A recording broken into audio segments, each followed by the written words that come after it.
오늘 우리 함께 나누실 말씀은 마태복음 16장 13절에서 20절까지의 말씀입니다. 마태복음 16장 13절부터 20절입니다.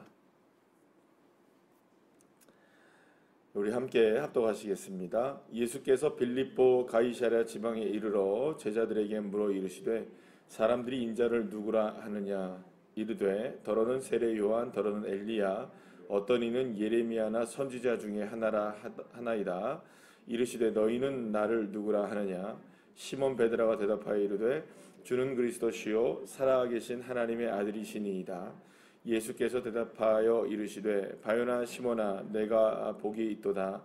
이를 내게 알게 한 이는 혈육이 아니요 하늘에 계신 내 아버지이시니라. 또 내가 내게 이르노니 너는 베드로라. 내가 이 반석 위에 내 교회를 세우리니 음부의 권세가 이기지 못하리라. 내가 천국 열쇠를 내게 주리니 내가 땅에서 무엇이든지 매면 하늘에서도 매일 것이요 내가 땅에서 무엇이든지 풀면 하늘에서도 풀리리라 하시고 이에 제자들에게 경고하사 자기가 그리스도인 것을 아무에게도 이르지 말라 하시니라. 아멘. 할렐루야. 예수님은 제자들에게 사람들이 나를 누구라 하느냐고 물으시는 장면을 우리가 보게 됩니다.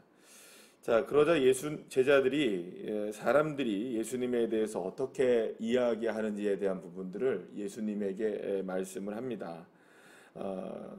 사람들은 예수님을 뭐라고 생각하고 있었습니까? 더러는 세례 요한이라고 얘기도 하기도 하고 또 더러는 엘리야, 어떤 사람은 예레미야나 혹은 선지자 중에 한 명일 것이다 라고 사람들이 이야기를 한다는 것을 예수님께 전하게 됩니다.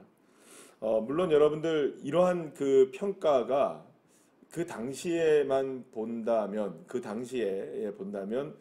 어느 정도 이해가 되는 부분들이 있을 겁니다. 왜냐하면 예수님이 그래도 그냥 비교되는 사람들이 어떤 사람들입니까? 엘리야, 예레미야 뭐 이 정도 수준인 거예요. 그러니까 예레미야가 혹은 엘리야가 이렇게 환생해서 또 다시 오게 될 것이라는 그런 이야기들이 있었기 때문에 그런 선지자 정도의 그 모습이라면은 사람들한테 혹은 나중에 헤롯 왕도 세례 요한이 살아난 거 아니냐 이런 식으로 생각했던 그런 일들도 있었기 때문에 어느 정도 예수님의 모습이 그 당시에 사람들에게는 굉장히 충격적이었던 것은 분명해 보이고 또 어느 정도 이렇게 그냥 단순하게 어떤 선지자 정도의 이야기가 아니라 이 정도 선지자 정도의 모습이라고 보여졌다는 것은 당시의 상황 속에서는 굉장히 영향력이 대단했다라는 것을 우리가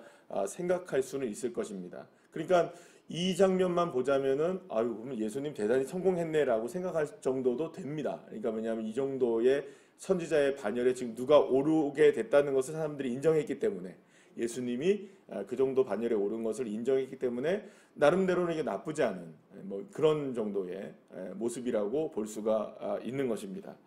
자, 그런데 이제 문제는 뭐냐 하면 이런 평가가 과연 온당한가라는 것을 우리가 다시 한번 생각을 해봐야 되는 거죠. 당시에 이 정도의 평가가 나쁘진 않은 것다라고 얘기하지만 여러분 나쁘지 않은 것과 좋은 것과는 다른 거잖아요. 그러면 좋은 평가든 올바른 평가든 그러니까 좋은 평가도 사실 필요 없는 겁니다. 그냥 생각보다 좋네 이 정도의 평가라고 한다 하더라도 그거는 온당하지 않은 거죠. 왜냐하면 평가라는 것은 정확해야 되죠. 평가는 정확해야 되고 올바라야 하는데 과연 그러면 예수님에 대한 평가는 옳은 것인가 우리가 생각해 볼 필요가 있죠. 왜냐하면 이미 예수님은 눈먼 자들 또 귀가 들리지 않는 사람들 그리고 또 귀신 들린 사람들 그리고 연약한 사람들을 예수님이 고쳐주셨잖아요. 그것이 고쳐지게 되면 누가 오신 것이라는 예언이 이루어지는 겁니까? 그렇죠. 메시아가 오신 그리스도가 오신 것이라는 것이 예언이 성취가 되는 것이라는 것을 그들이 분명히 알았어요.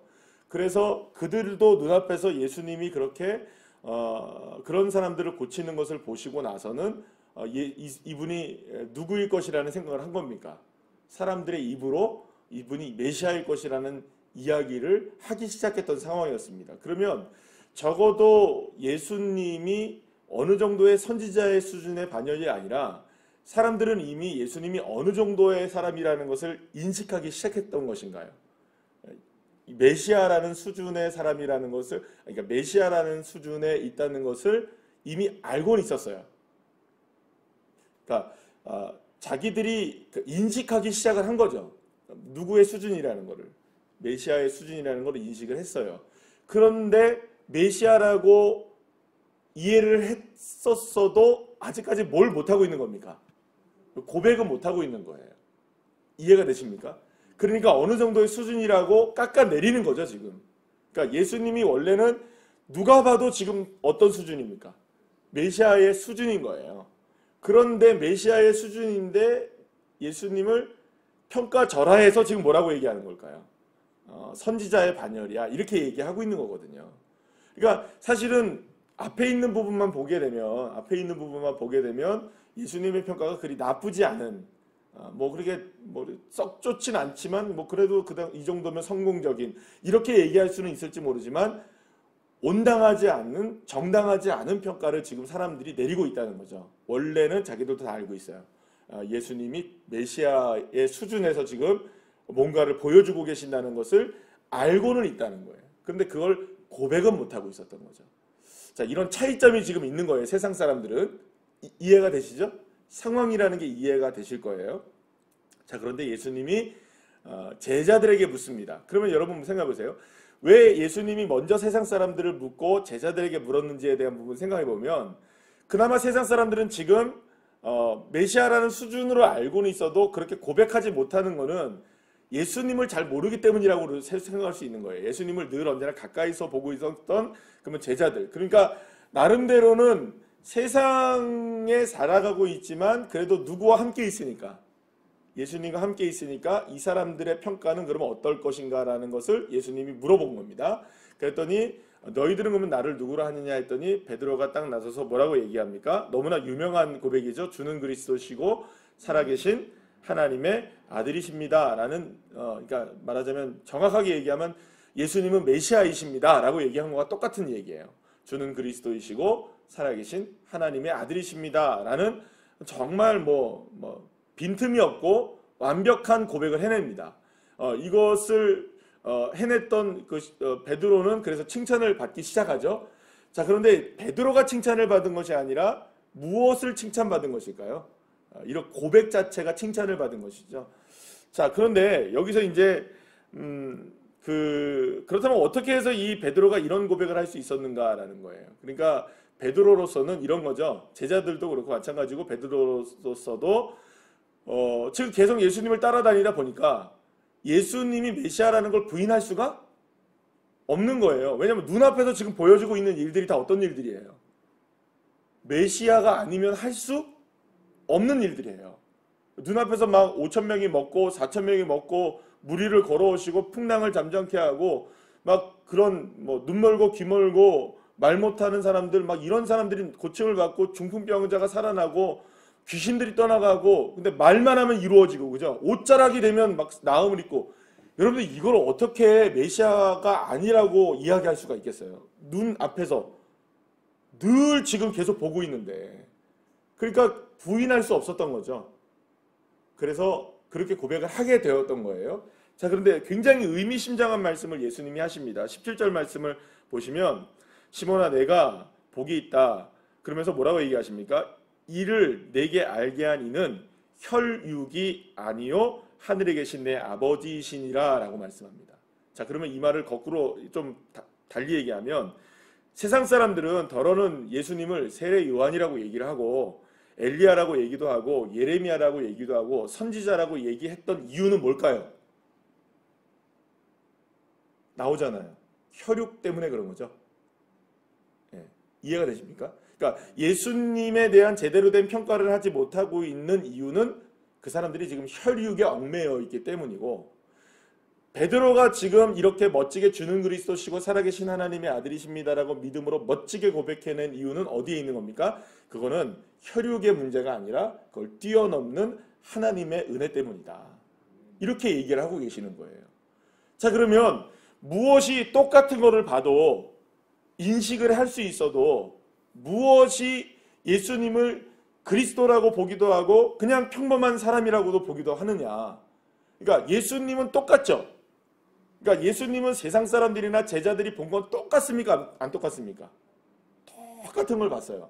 다른 걸 보지도 않았어요. 물론 예수님이 간혹 가다가 한 번씩은 제자들이 모르니까 물어보면 친절하게 가르쳐 주시기도 하셨잖아요.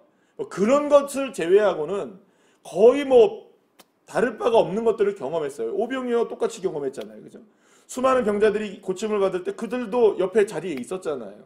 그러니까 똑같은 일을 경험했는데 왜 어떤 사람들은 예수님을 선지자라고 얘기를 하고 예수님을 그리스도라고 고백하느냐. 이게 정확하게 나눠지는 이유가 예수님이 그들에게 뭐 다르게 하고 이들한테 또 다르게 해서 이런 차별이 있어서 그런 게 아니라 그들에게 혈육의 문제이냐 이거는 하나님의 은혜의 문제이냐를 구분하시게 된 겁니다. 그러면 예수님을 보고도 예수님을 예수님이라 하지 못하는 이유는 어디 있을까요? 하나님의 아들이라고 얘기하지 못하고 그리스도라고 얘기하지 못하는 이유는 어디 있을까요? 혈육의 문제인 거죠. 결국에는 내 생각과 내 뜻과 내 자랑과 내 경험 그것들이 예수님의 놀라운 역사들을 제한하고 있는 겁니다.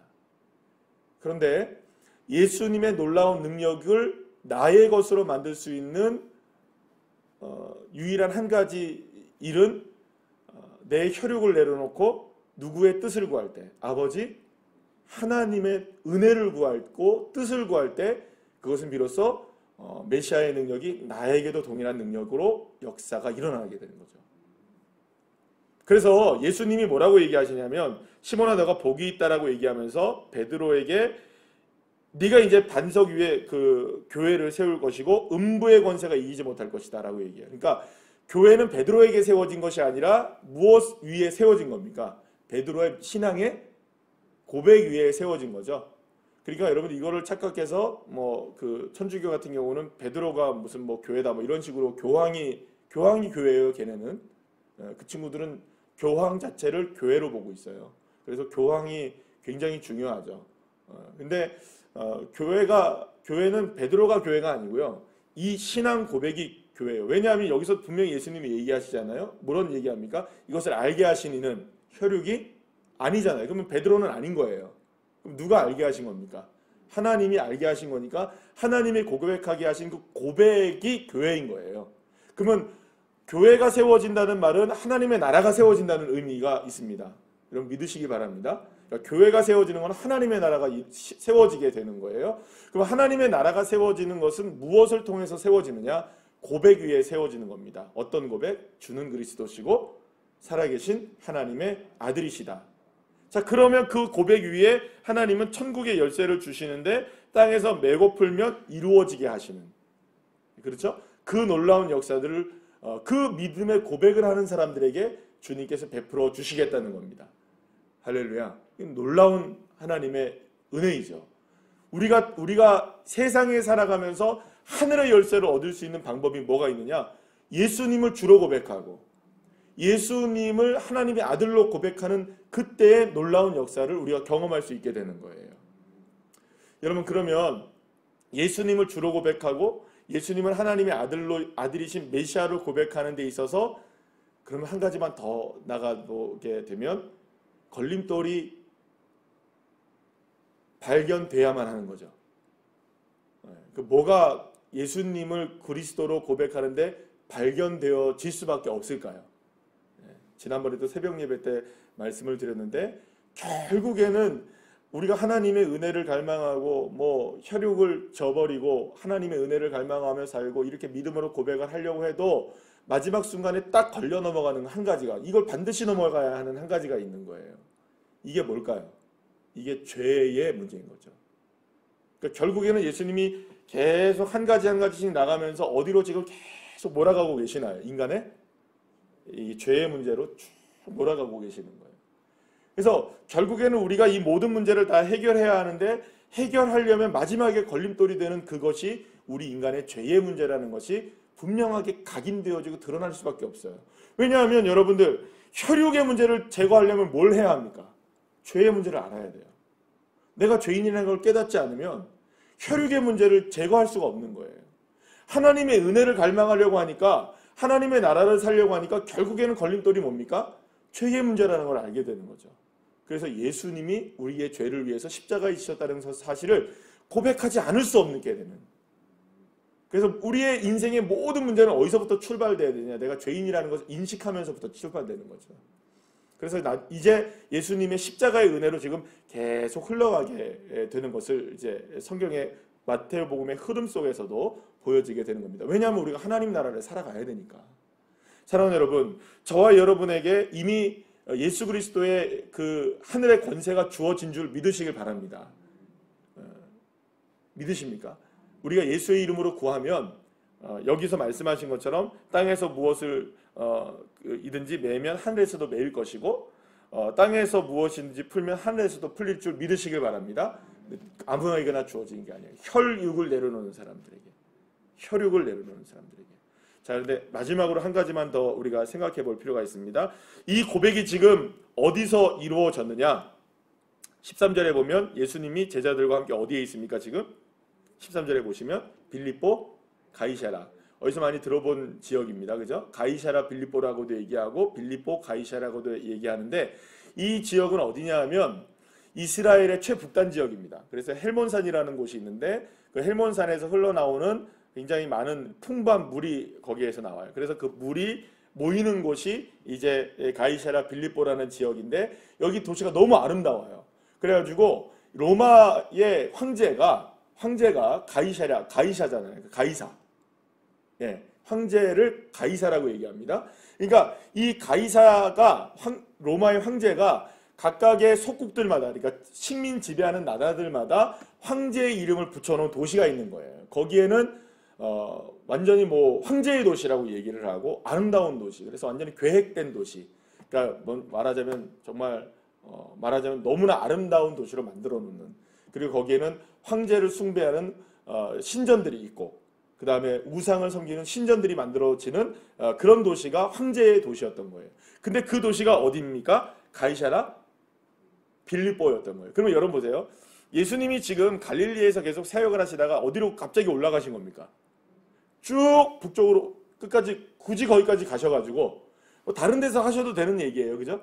뭐 얼마든지 다른 데서 해도 되는 얘기인데, 가장 그 이스라엘 중에 유대 땅 중에 가장 화려한 도시 중에 하나인 황제의 도시에 가서 예수님이 니들이 나를 누구라 하느냐 이게 물어본 거예요. 그리고 여러분, 세상 사람들이 볼 때는 예수님의 옷차림이 여러분들 양복이나 꽤 입고 머리에 이렇게 기름이나 바르시고 그러신 모습이었을까요? 아니죠. 남루한 모습이었을 수도 있을 것입니다.